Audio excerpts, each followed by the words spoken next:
What impact will the lame duck session have on constituents in Delaware? I'm Jill Horner. This is Comcast Newsmakers.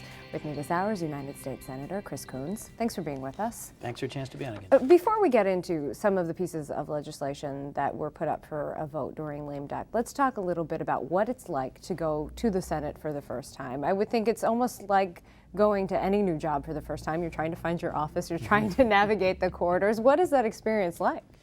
It's been a great experience. I've really enjoyed representing the people of Delaware.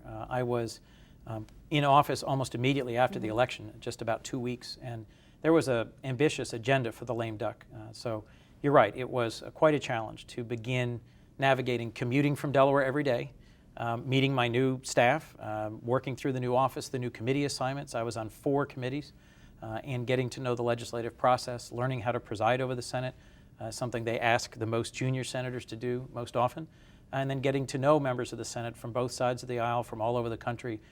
It was a pretty demanding, heady, and very exciting lame duck session. So let's focus on some of the things that happened during lame duck. Let's first start with the 9/11 responders health bill. What will this mean for people who did respond for this national tragedy? Well, the first bill that I agreed to join as a co-sponsor was the bill providing for the long-term medical relief and care of those who volunteered at the World Trade Center site at Ground Zero. There's literally thousands of Americans from all over the country who responded to the call for volunteers, and many of them have subsequently become sick, and some have died because of the terrible things in the air, the particulate matter, the asbestos, and other things that were a result of the destruction at Ground Zero. This provides for a dedicated fund, a transparent process that's accountable, and resolves a lot of the unresolved health claims and issues for those 9/11 responders and their families. I thought it was an important piece of legislation. It was almost literally the last thing we got done before going home, 2 days before Christmas.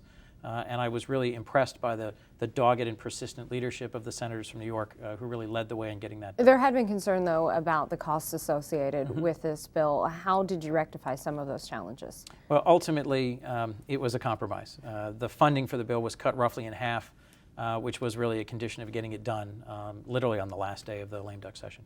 Now, in addition to that, you also worked on the repeal of Don't Ask, Don't Tell. What will that mean for, Delaware has a large military population.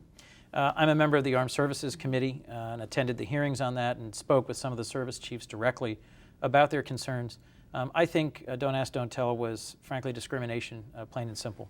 I've had the chance as a senator to meet with members of the Armed Services who were decorated, successful veterans who'd served us overseas, and through no choice or initiative of their own were then removed from the armed forces because of that policy.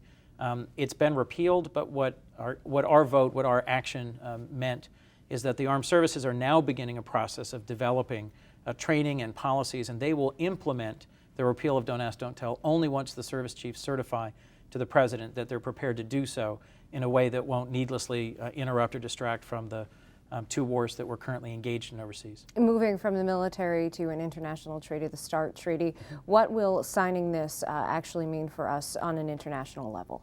Well, I thought it was very important for us to ratify the new START Treaty with the Russians. We still have thousands of nuclear weapons that are on alert. We still have the nuclear triad that defends the United States. But we had gone out of compliance. We had gone to a point where the United States had no on-the-ground active monitoring verification process with the Russians.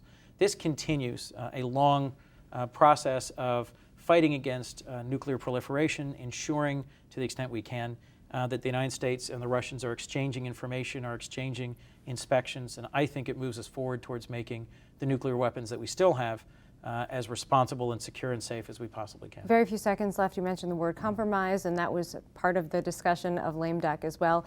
Will that spirit continue into this new Congress? I hope so. The tax policy compromise was a key piece of making progress. I hope that spirit will continue, and I'll work to make sure that happens. Thanks so much. We've been talking with United States Senator Chris Coons. I'm Jill Horner.